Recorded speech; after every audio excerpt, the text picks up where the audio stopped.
Mary, thank you so much for joining me. It's really weird because we work together all the time, but we don't often have a formal chat like this, do we? We don't, thankfully.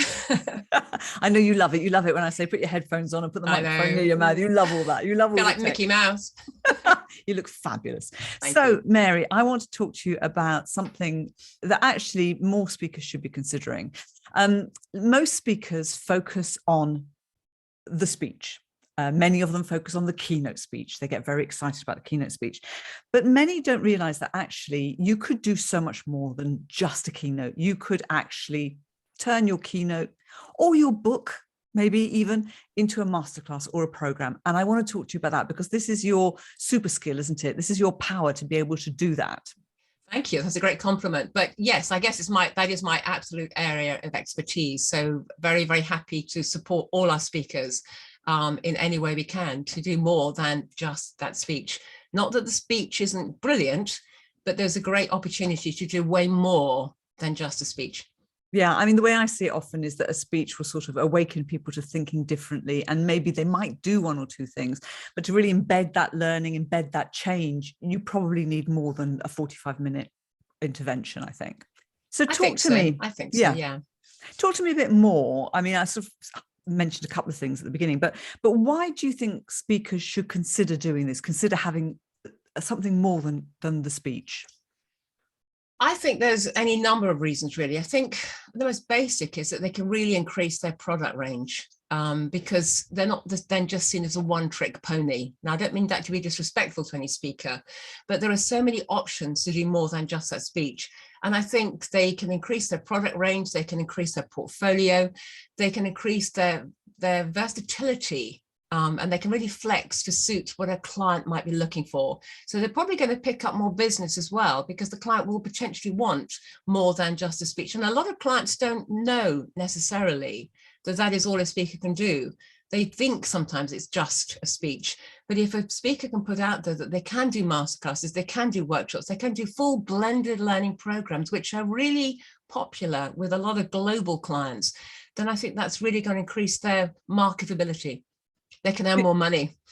Well, I think brilliant. I mean, that's good. That's good. Yeah, that's great. You mentioned blended programs, just in case because people who aren't involved in this area may not know what a blended program is. So can you explain what you mean by a blended program? Yes, I can. I mean, technically, a blended program is where you have an element of digital with sort of face-to-face kind of learning, but it's a hackneyed term, I think. And essentially what it means is that you might have a workshop, you might have coaching, you might have projects, you might have activities, you might have some sort of retainer going on in the background. So you can pull together a whole program of learning where over a period of time, that delegate, that participant will learn slowly, gradually.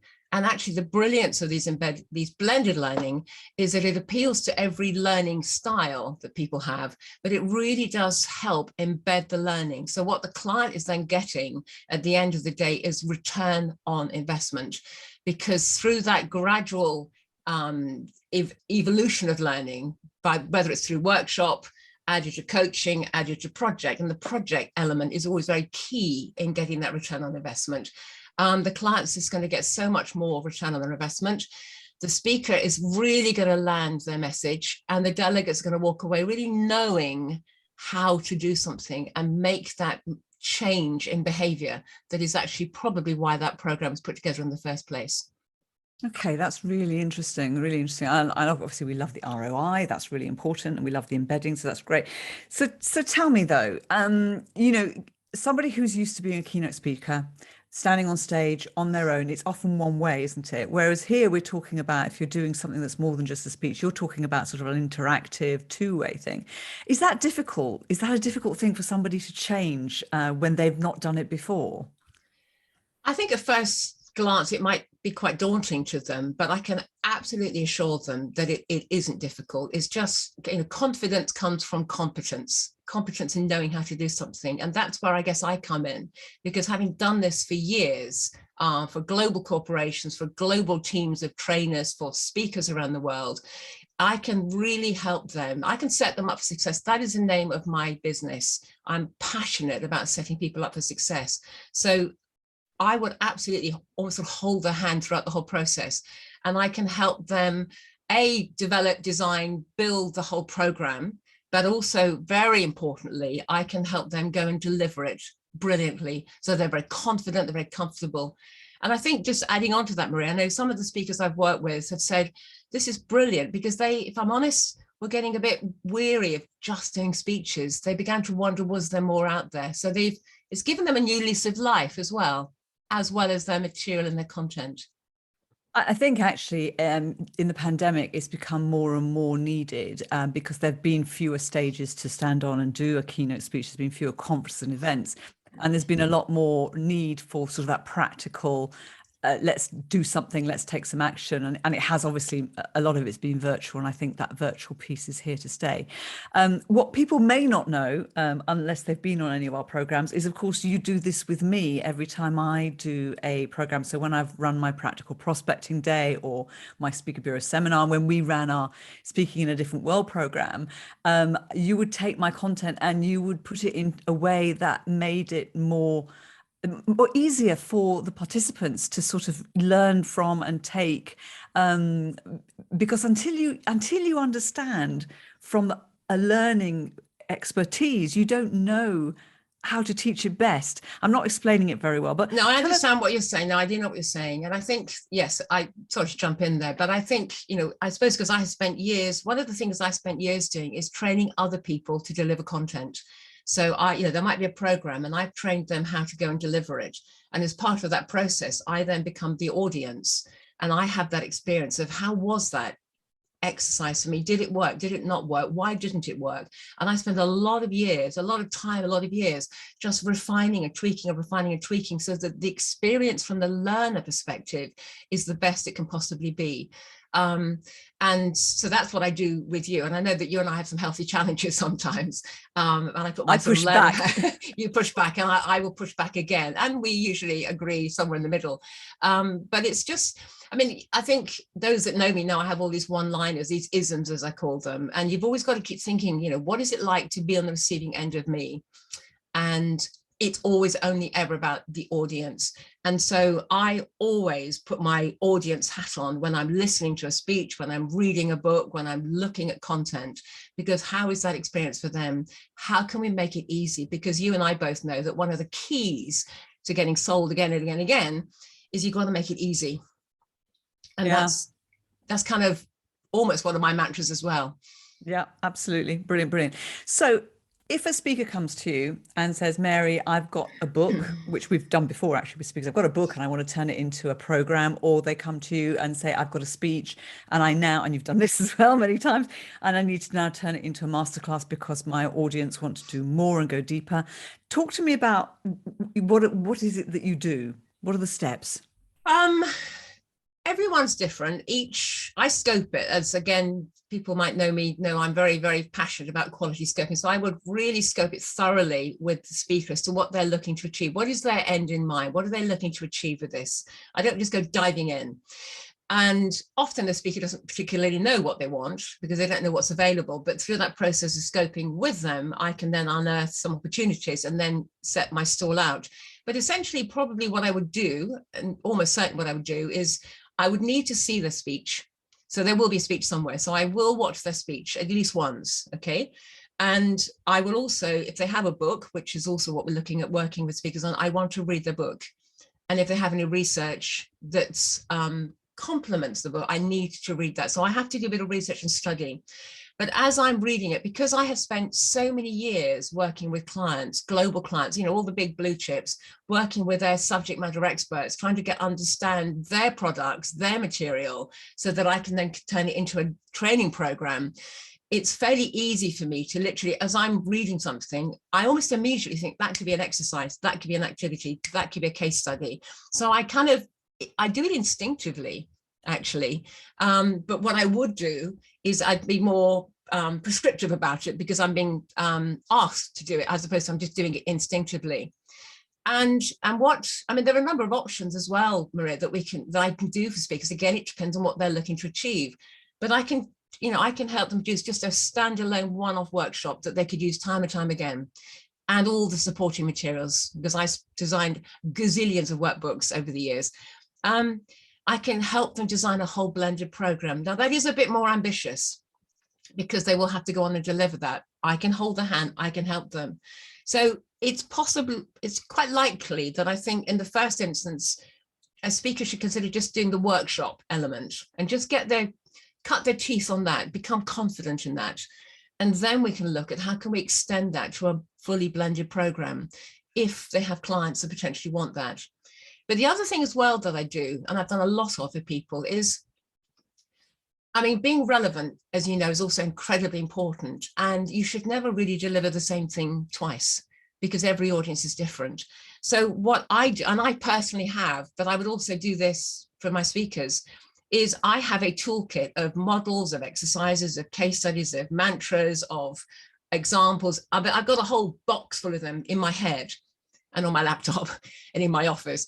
And I would do the same for the speaker. So I would actually, often what's quite a good plan is that I would literally give them a whole suite of activities linked to their content, depending on what message they're trying to put out. And then what they can then do is it's kind of like pick and mix. So when they then have a live client who wants a workshop or a program of learning, they can scope with the client, find out what the client's trying to achieve, and then they can look in their toolbox, as it were, and think, well, I think that's going to be relevant. We need that bit. We need some of that. We've got 45 minutes allowed for this. So I think that's going to work very well. So I give them a toolbox, a pick and mix toolbox.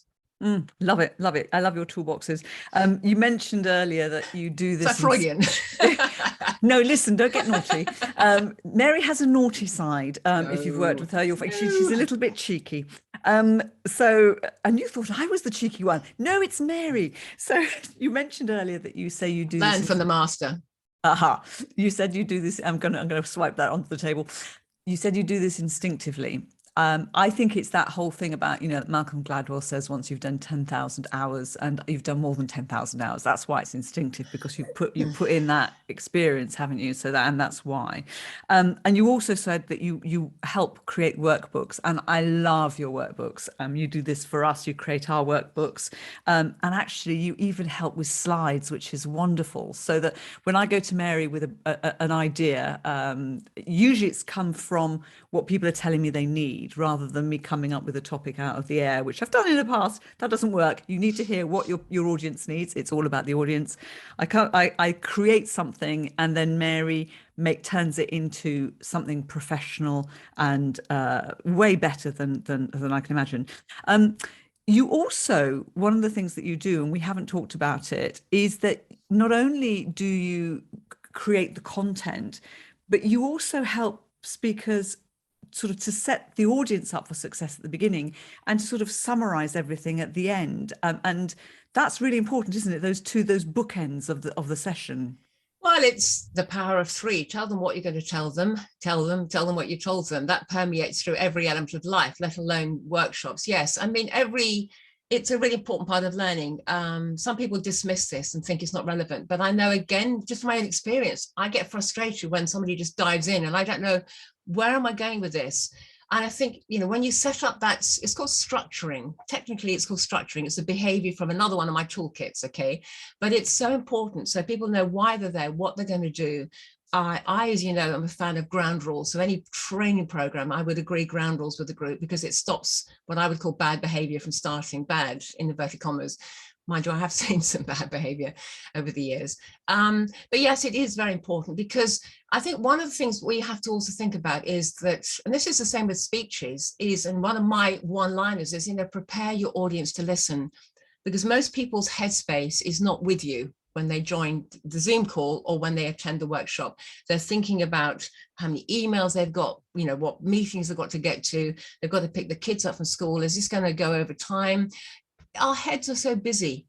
So we need to do everything as the speaker to actually prepare them to listen, make it easy to listen. So you ease them into the program. I would always start every training program as well, like I would with a speech, with an opening grabber. So something that catches the attention, not, hello, my name is, click, slide, and up comes a slide with my name on it. Oh, hello, that's me. Something that really captures their imagination, as you would with a speech. You would do that in a workshop, you should do that in a masterclass, every time you have a masterclass. So that is important. And the summary, I I mean, I put my hands up. I'm going to be really open here. I have to keep reminding myself to do summaries. It's one of my weaknesses, and I have to keep remembering, because it's so important to have those summaries. Because my analogy is a bit like, I hope this makes sense, it's like the grouting and the tiles. Sometimes we have the tiles in place, but unless we can put the grouting in, they don't stick. And so when you put the summary in place, if you've missed something on the way through, that explains it, and it helps cement it. So summaries are very, very key as you work through the program, but also at the end as well. It's the power of 3. It's magic.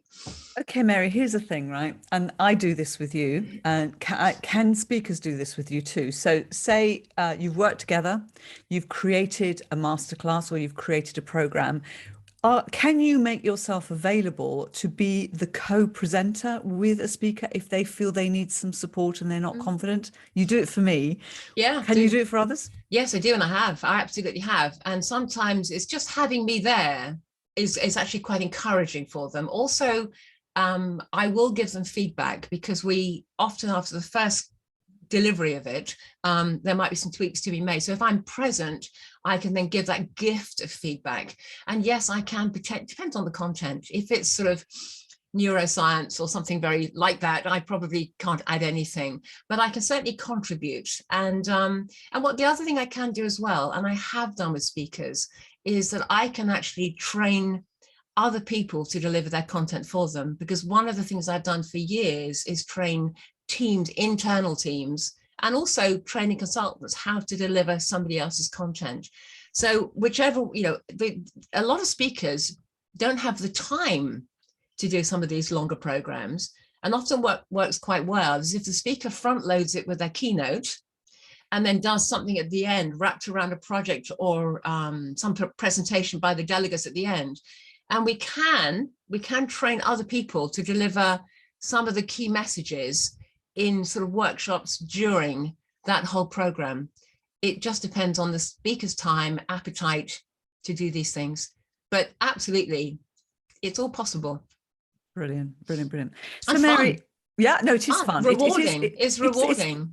It absolutely is, especially when, as you said, set up for success, it goes right. That's the best bit, is that you're not sure, but with you involved, you're much more confident. It's structured, it flows, it makes sense. And the other thing you've done for me is you'd have said to me, I'm not sure that this is needed because it doesn't fulfill the objective. Or you might say to me, I think there's a piece missing here. So I just feel so much more confident. I mean, if I think about where I was a year ago and where I am now in creating programs, that confidence and that ability, I'm so much better. It's down to Mary. She's my secret weapon. Mary, if there are speakers listening to this, which I hope there are, and they're thinking, I want some of this, what's the best way to work with you? Well, I think just drop me an email first. Probably email's best, mary@mfl.global, or get hold of you, Maria. And let's just have a chat. Seriously, let's just have a chat. Nothing formal. Let's just have a chat. Let me find out what you're looking for. Let me get a feeling for what you're after, and we'll have a chat. And then if it feels like there's something that you really do want, we can do something, then what I would do is put together some sort of proposal. But at all times, we chat, we talk, we explore, we work together. So just drop me a line. Brilliant. Love to hear from you. Love to hear from you. I know you really enjoy it. You really enjoy working with speakers. And to summarize, I think the really important thing here, the points that you made, it's all about the audience, and therefore it's also all about the client. And the client, when you are delivering your speech, you are opening up something fantastic. You've got great expertise to give.